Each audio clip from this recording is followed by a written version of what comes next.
Look at this wonderful, lush Moringa plant.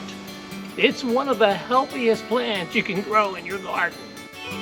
Moringa is native to Africa, India, and subtropical Asia.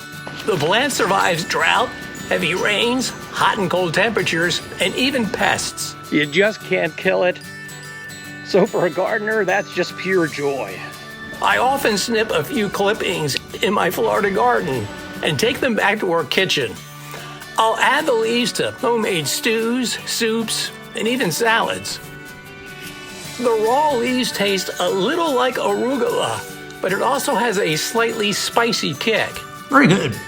Moringa is full of vitamins B, C, and E, and packed with calcium and potassium.